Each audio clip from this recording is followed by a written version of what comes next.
আসসালামু আলাইকুম। আশা করি আপনারা সকলে অনেক ভালো আছেন। তো আলহামদুলিল্লাহ আল্লাহর রহমতে আমি অনেক ভালো আছি। তো আজকের আবারও নতুন একটা মুরগির ব্লগ ভিডিওতে আপনাদের স্বাগতম।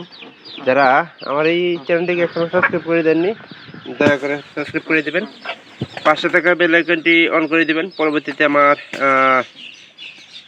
এরকম নতুন নতুন মুরগির ব্লগ ভিডিওগুলো পাওয়ার জন্য। তো কেউ ভিডিওগুলো মিস করবে না, অবশ্যই সম্পূর্ণ ভিডিও দেখবেন, ভালো লাগবে। পরবর্তীতে এরকম নতুন নতুন ভিডিও দেখার জন্য অনুরোধ থাকবে, কেউ মিস করবে না।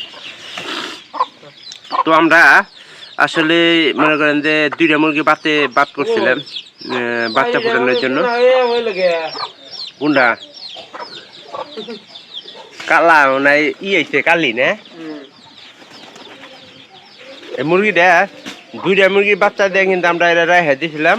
আর দুইটা মুরগির বাচ্চা একসাথে দিছি। এখন শিবন কয়টা বাচ্চা আছে রে?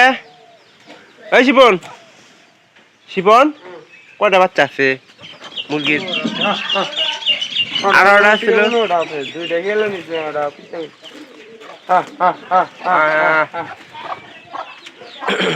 আর বড় মুরগি তো মানে প্রায় শেষের দিকেই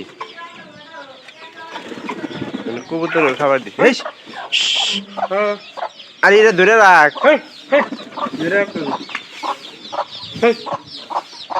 এটা ধরে না রাখলে এটা মনে করেন যে কবুতরের 12টা বাজায় দিব। এটা তো মনে করেন যে বড়গুলা খাইতে পারবো, ছোটগুলা খাইতে পারবো না, খালি এই বড়টা মুরগি দিয়ে খাইতে পারবো।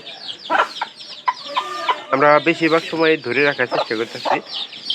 ঠান্ডা আবহাওয়া হলে কিন্তু একটা মানে মুরগির জন্য খারাপ একটা জিনিস। আর ভ্যাকসিন কিন্তু করে নিচ্ছি আগে থেকেই, কারণ ভ্যাকসিনের আসলে খুব প্রয়োজন। ভ্যাকসিন না করলে মুরগিগুলো আসলে টিকানো বেশিরভাগ সময় টিকানো সম্ভব হয় না। আর বেশিরভাগ সময় আমরা ভ্যাকসিনটা করে নেই।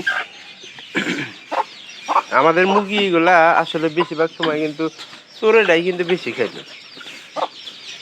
ভ্যাকসিন করে নিলে আপনার দেখা যায় যে মুরগির বাচ্চাগুলা টলটলা এবং কি সুস্থ সবল দেখা যায়।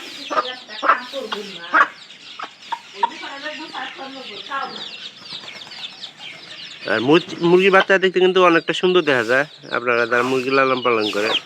আমরা একটা উদ্দেশ্য আছিল যে মুরগিগুলা বাড়ানোর চেষ্টা করব, কিন্তু আসলে কপাল ভাগ্য যেটা হয় আর কি, কপাল ভাগলে মুরগিগুলা বাড়তেছে না।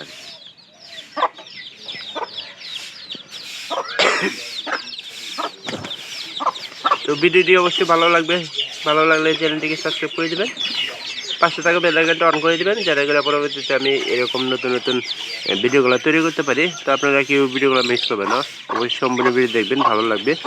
তো দেখা হবে অন্য কোনো ভিডিওতে, অন্য কোনো বিষয় নিয়ে। সবাই ভালো থাকেন, ধন্যবাদ সবাইকে।